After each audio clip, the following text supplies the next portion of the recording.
Hi, everyone, and welcome back to the Woman in Between podcast. I am so excited about this episode and definitely appreciate everyone dropping a line, putting a question in. This episode is going to be a reintroduction. I know we've dropped a few episodes. We have some amazing guests on here in the past few episodes that we released. And I'm really excited to just kind of reintroduce who the Woman in Between is, the intention for this podcast, and then get into a few questions and let you guys know about me. So let's dive in. I'm a huge podcast lover. So my favorite podcasts to listen to are typically like any true crime podcasts. So shout out to Dateline and shout out to Crime Junkie. I am an OG fan. But I also realize that when I'm listening to true crime podcasts a little too much is when I need to give myself a little bit more self-care and I might not be in the best headspace. And so that's when I started to listen to some podcasts like Balanced Black Girl, which was a game changer for me, like I've mentioned on some previous episodes. And really focusing on how do I want to create the life that I want, especially now that I've taken the time to really come back to myself after my divorce. So the funny thing is, when I started this podcast initially, I was actually married, and the intention behind it was to get me and some of my married girlfriends, and we sit around a table with wine, and we kind of bring you guys into, our Friday night wine night conversations. And that's kind of as far as it went. Unfortunately, during that time period, I wasn't confident enough to drive it forward. I thought a lot of, behind this idea was really dependent on, getting help and other people and how would I do this. And, also just being nervous to put something, yourself out there or your own idea out there. And so I really sat on this concept of having my own podcast and putting content out there and igniting conversation really on hold. And over that time period, I end up having my second child, and then I went through a separation, and then I went through a divorce, and then I found myself in a more manager level position. That was also new for me, and a lot of transitions that were happening kind of back to back to back, or so it felt like at the time. And, especially after going through my divorce, probably a year and a half after, spent a good amount of time building community with people going through divorce, people going through separation, single parents, people that had lost jobs, especially after the pandemic, and seeing how it shaped them. And sitting in rooms with people that were bearing their souls in, really dark times, and being able to watch them successfully transition out of there with support, whether it be therapy, support groups, getting out of relationships, getting into relationships, new jobs, but seeing people just navigate gracefully. And for me, I also saw that with people that had really close relationships with the Lord and how that was manifesting in their lives. And so I was able to have the opportunity to watch that as I was going through some transitions and becoming confident and comfortable in the transitions that I was going through, especially not even eliminating, but working through the shame that I felt going through my divorce, being divorced, identifying as that, identifying as a single mom. I had to really get past that and find coping mechanisms essentially. And so once I hit that point, I just felt like no matter what room I walked into, I was just really in this like in between space that I was consistently pivoting just in my role, right? In the hats that I wore. And one being, a single mom. But yes, there are some times where I don't have my kids. So then, in that room, I might come across as single. But then there's the other majority where I have my kids and I'm a mom. I'm also, an employee, right? I am a daughter. I am a sister. And then I had those elements where I'm looking around the room and I'm the only one that's not a part of the married club. But I've been married before, so I know what marriage is, right? Or, so I just felt like I was having to adjust myself in every space that I was in. And I didn't really feel like I felt like I was in a certain category anymore. And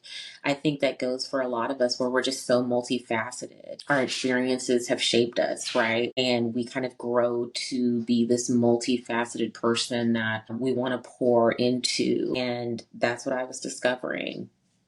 And I wanted to speak to that. And I had seen a lot of really, strong, intelligent people that went through some dark times. And I watched them utilize their resources and I watched them open up and be vulnerable and end up on the better end and really learning like our experiences, they shape us, right? But the traumatic ones, they don't necessarily define us. They add different layers and avenues. And I think for me, during those transitions, I had the opportunity to really build out the community that I wanted, and I didn't even realize it at the time. So I think life transitions and the vulnerability that comes from it can really lend to building community, which is also a passion for mine. So I wanted to start a podcast for people that had gone through these transitions, whether it's, you were in a marriage and you got a divorce, maybe you were in a relationship and you separated, maybe you weren't in a relationship and you had kids, maybe you're transitioning in your career, maybe you're moving, maybe you transition into a single mom. And I think that there is a voice for all of those spaces, and I can't be that singular voice, which is why I pull on some of the guests that we have had to add their perspective, to add color, and to hopefully hold a mirror to the stories that you hold in your heart. So that was the intention behind this. And I try not to stick so closely to the plans that I make. But, my goal is to build community on this podcast, to offer transparency, to lend grace, so you can do the same for yourself and the people around you, to help empower you if that's what you're looking for, to provide resources. I don't know everything, but I can at least find something. Shout out to Google. So yeah, I'm really excited that I went through those transitions to build the confidence to even open up this space. I have said since I started this podcast, it is an act of vulnerability and doing something that honestly terrifies me. So that is why the woman in between, that is my intention behind the woman in between. We're all just kind of living through, different roles, different transitions. So like I said, I do have 2 kids. I am a single mom. I have been divorced for a few years now, and I am actually a project manager in the talent acquisition space. So I have a commitment to service, serve on it for a single parent nonprofit that I'm incredibly passionate about, and have found that service is the healthiest way for me to give because I am a recovering people pleaser. And yeah, and anything on the water, I'm a Pisces. So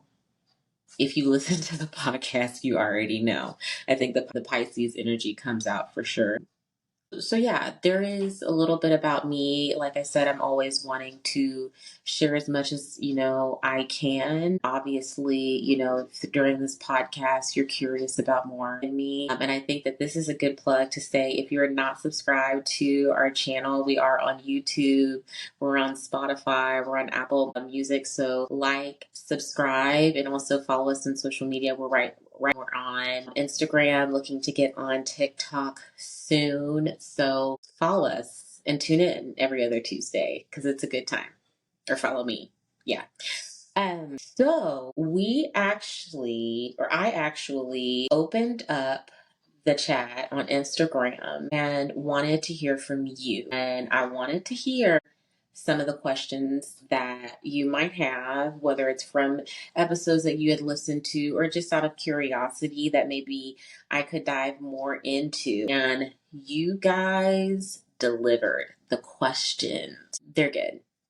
They are good. And I am going to try to answer these to my best ability. And if you feel like you need to hear more, let me know and we can start spinning these off into separate episodes. I'm happy to do that. But let's jump into it. So, the first question: what advice do you have for dating in your early 20s? Short story, don't do it. I'm kidding. No, I'm kidding. I'm kidding. But as somebody dated in their 20s and actually was in long-term relationships in my 20s, I think through college I was in a 4-year relationship. And then right after that, that's when, I met my ex and marriage and all that happened. But even in high school, I was in a long-term relationship. I don't know. It's a thing that fortunately I have broken. That was not the question though. The first piece of advice is obviously listen to your gut. I think especially as women, we have that inkling when something isn't right, when something doesn't feel safe, and it doesn't have to just be physically safe. It can be emotionally safe, mentally, spiritually. We have those goosies or like those hair raising moments or just those moments where like this doesn't feel right. Listen to that. Always listen to that. Trust yourself enough. And that was something that I struggled with, where because I felt like this relationship or this person was so important, I was completely fine neglecting what I knew what was best for myself. And that caused me to get into a lot of situations and mainly allowed a lot of hurt to enter my life because I simply did not listen to myself. And that is a form of self-sabotage. So if you are, for me, I was struggling with confidence. So I wasn't confident in myself, which I definitely wasn't confident in how I felt or what my gut was telling me. So I was naturally not going to listen to it. So, right, the first step is really working on the self-worth part to then trust yourself in the decisions that you're making or the feelings that you're making and being confident to actually act on them. And then, oh my gosh, I feel like there's so much advice for dating in your 20s that I wish I would have listened to. But I would also say listen to your friends. And I say that with the caveat of these friends, they need to really understand who you are. They need to be loyal friends, and they need to be friends that are going to be honest with you. And now I can say I didn't always have those friends collectively, but through every relationship that I had at least 1 to 2 of my like lifelong best friends that could have input because they knew what I went through and they knew what I desired. So they were able to identify, like, I don't know if you can get what you need from this situation. And it's not to say let other people dictate your relationship, right? You know who you can trust. But for me, I have 2 or 3 friends that know me to my core and they have seen the relationships that I have come from and how that has impacted me. And I have trust them with my life because they pull through every time. If they see that someone isn't right for me and they vocalize it, I do listen. Maybe not the first time and maybe not the second time, but I do listen. So, yeah. And then, okay, so there's 2 other ones. I don't want to spend a ton of time on this because I do think we might need another episode. Don't let a man tell you twice that he doesn't want you. Save yourself the heartache. Don't do that to yourself. And I want to say a man does not have to verbally say that. He can show you. He can show you. Don't let him tell you and don't let him show you multiple times that he doesn't want you. And you keep coming back and you keep running back and you keep trying to fix it. If I would have listened to that piece of advice, a lot of things would be different because I spent so much time fighting for a man that wanted nothing to do with me that I forgot how to fight for myself. They tell you, and Yes, he meant what he said. Yes, he knows what he's doing. Go. And that's all I have to say about that. And then the last thing, don't let love be a distraction. And I say this as somebody that struggled with that. I think having being raised in the church, there's kind of this narrative that marriage is the ultimate goal and marriage is where you find value. And marriage is a beautiful thing. Have it like having been in one, it is a beautiful thing. It is not the thing. It is not the goal. And it's not the ultimate like value maker. You know, you can still be an amazing person and not be married. There's a lot of married people that are still unfulfilled. Please know that. So I think understanding like it doesn't have to be the goal, and that's a lot, that's hard to break, right? You know, upbringing plays into that, and for a lot of us it is truly on our heart, that is truly something that we desire.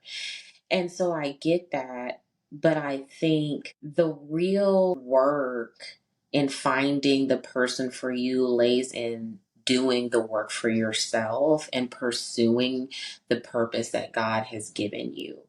And so I think we all have purpose. I think we all have a divine prophecy that God has placed on us. And that's what we should be pursuing. And the goal is, right, that the person that aligns with you and that purpose will follow you. But so many times you can get distracted by just the quick fixes or the facade or the gold plated gestures. I've done this and I've become misaligned from my purpose, misaligned from my goals. And then I end up wondering, anyways, where was the connection? Because this isn't connected to my purpose. Love and the guys, it can be a distraction, especially if it's something that your heart really desires. And I'm saying this is somebody that has faulted for it. So we're gonna need more time. We're gonna need more time on that.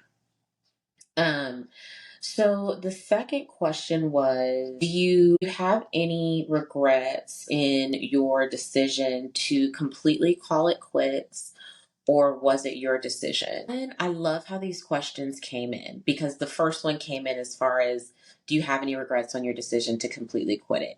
Which I don't have any regrets. And you know, I've gotten this question before, and I think it's, you know, it's interesting because when people see you doing really well, there can sometimes be this like implied judgment that you were the one to end things. You know, yeah, I made a decision, but I think I responded to a situation that I was placed in. And I didn't like the fact that I had to make a decision. Um, and don't have regrets because, to be honest, had that not happened, I would not have become the woman that I am today. The person that I was when I was married, she did not have confidence in herself. She didn't know how to stand up for herself. She didn't know really who she was and what fulfilled her. She was really hard on herself.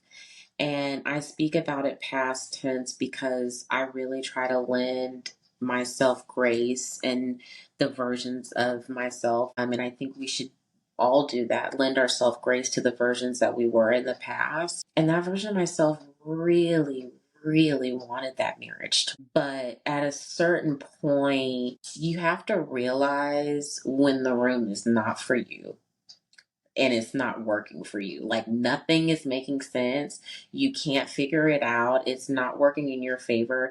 It's hurting you physically, emotionally, spiritually. And especially when you have kids, they're, you know, you have to be able to read that room. And for me, I don't have any regrets because my kids will never know that version of me. You know, they won't know the woman that accepted mistreatment.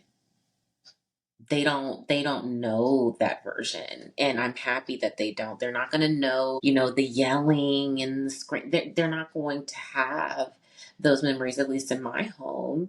So it's really hard to regret that because I know what I would have been staying in, and think the entire experience has allowed me to develop a sense of empathy for those that have gone through this path and that are going through this path, and those of us on the other side. I've been able to see this beautiful collective of people that have navigated some really dark waters and still managed to find light. And then I think it's allowed me to really find out who Jelesa is. I feel like I shaped myself around what I thought that marriage was and kind of created that as my identity. When that ended, I feel like I had lost myself to this identity that was really never mine in the first place. So I needed that break. It kind of broke a lot of how I viewed relationships and how I want to operate in relationships and what I need from relationships and what I've been, really lacking for some time, and would not have had that opportunity if I would have stayed in what I was in. I would have never seen a need to be anything outside of a wife or a mother. I would have never taken the time to figure out who is Jelesa at her core, because we should be able to excite ourselves with just ourselves. Like the feeling of being excited to be you, being with yourself. Like you should be able to have joy in that. And I didn't have joy in that. I couldn't even look myself in the mirror. So I needed to break free from that. And I am so grateful that I did. And I'm so grateful that I was given an opportunity, obviously, to live a life in marriage. It's unfortunate that I did not get to have that fulfilled, but I am seeing fulfillment in the life that I have now, which leads to the next question. What has it been like finding yourself again after going through a divorce? It has been thrilling. It has been terrifying, because I find myself in moments where I'm like, oh, like it really didn't have to be like this. It didn't, or, I'll find myself in, especially dating. And dating was very therapeutic for me, but it made me realize, like, Jelesa, you really didn't deserve to go through all that. Like, you didn't need all of that. And that's heartbreaking. Realize what you allow. And I also think realizing how sick I probably was, warped my brain was. And I think a good example is, like, I started a weight loss journey, and not even really as a weight loss journey, just more of a lifestyle change a year ago. And over that time, I've been blessed, yes, to lose weight and to change. But even as I look back at the pictures and I'm comparing, and yes, I've lost weight, it's like, Jelesa, you really weren't like that big. But I was made to feel that way. And to break that thought process for myself has been beautiful, but also heartbreaking. There's this weird dichotomy that I feel like I'm constantly going back and forth. And I think for most of us that have been through grief, it feels like that, where there's these beautiful, unexpected moments, but they are also heartbreaking because you're breaking these thought processes that you've clung so yeah. But I think I've mentioned the community. When I was married, I was not close knitted to the single parent community, the divorce community, and boy, was I missing out, because there is a multitude of resilience in those spaces. And to date, I've been able to create some of the strongest relationships, and relationships that breathe life through scripture. And I'm sure, right, I think I could have found that in marriage, but I think going through that time period was the catalyst that I needed. And it has allowed me to see what spaces I really enjoy again, and what I want to keep and not keep in my life. It's been a beautiful, reflective, heartbreaking experience. Okay, these are so good. These are so good. Okay, so is there anything you wish you did differently when going through your separation? Honestly, I wish I would have spent more time focusing me as an individual and what I needed and where I needed to grow versus what did I need to do to fix the marriage. Like I was hyper fixated on this side, which was way over my head looking back of, well, you can fix this. Like figure out what the root of the problem is, which is naturally me. Figure out the root of the problem and you can fix it. And you can't change people. You can't control what people do. You can literally only control yourself and the access that you allow other people to yourself. That's it. And so I had it in my head that I could control this narrative. And boy, was I trying to control it. And in my therapy sessions, I was using those sessions in the beginning of more of like, how do I change who I am to make this relationship work? And the question really should have been, am I happy? Why am I not happy? What do I need? How do I express what I need? Like, those were places that I needed to be in. And I think I also should have spent more time in that separation period. And I'll say, me and my ex, we separated twice. And unfortunately, like most people, logistically, separating can be complicated and it can be expensive. And I think the first time we both definitely felt that pressure financially, managing two different houses, someone staying with someone else, like the time pressure becomes huge. And so I wish we would have really spent more time creating a well thought out plan of like, what is this separation going to, look like time wise, financially. But if I'm being honest with you, I think even if it was well thought out, unfortunately, things were so far gone that I don't even think it would have worked. But I would say for anyone that is going through that period, like, handle the logistics of it first. It is a very emotional time period, but handle the logistics of where are people going to be staying? How much is this going to be financially? And I would not let that scare you. I think that's where you have to lean in on faith and take the time to live separate lives. Because during the time that we were separated the first time, maybe for like 3 months and then the next time for like 7. But during that time, I started being able to trust myself because I was spending the time learning about myself versus trying to fix the relationship. But that took 3 months, right? Just to get to that point. So give yourself the time, fill out the separation and focus on you.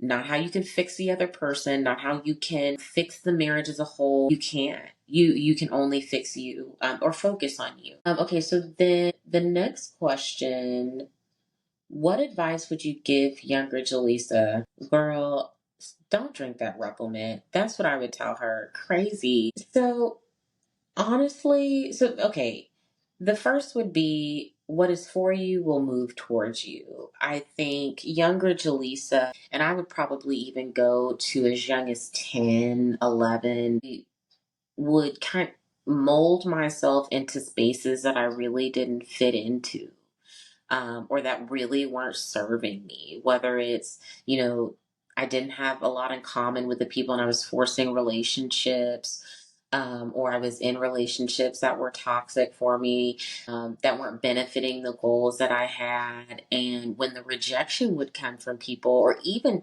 taking jobs that really weren't a good fit, when the rejection would come, it would be devastating, absolutely devastating.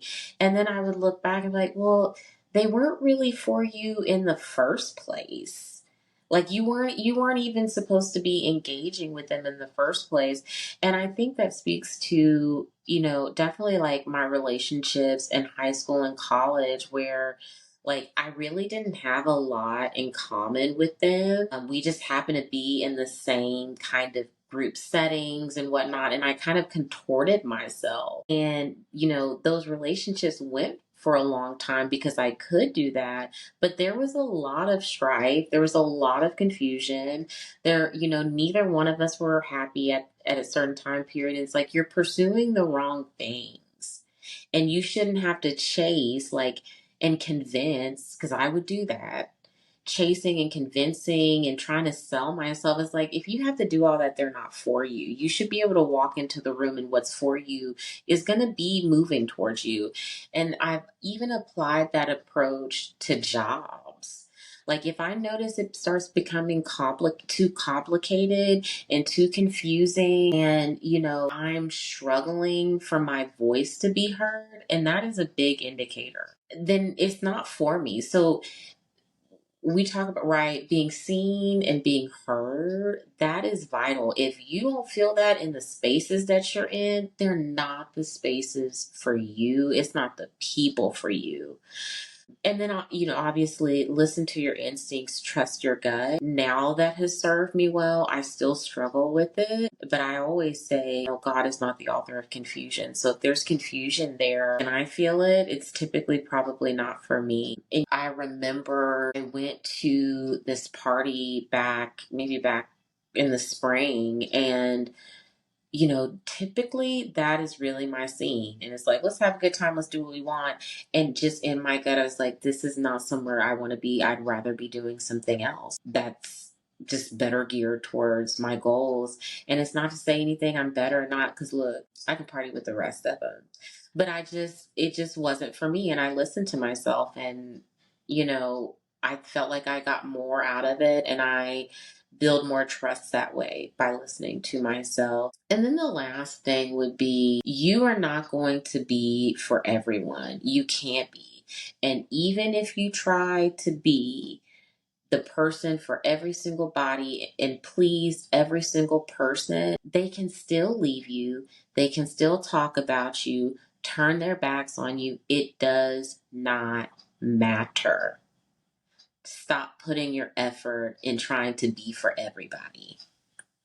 And this is something that at 34 years old, I still have to practice, but I have found so much relief in this idea of, I don't have to be this for you. And having the courage to say, even if that means I'm the villain in your story, I still need to be able to sleep at night with me. And so when I talk about contorting myself to fit spaces and to fit people, and I think we all do this, and I think ultimately, like, that's a part of why my marriage wasn't working, that it was very clear that that person did not want to be with me.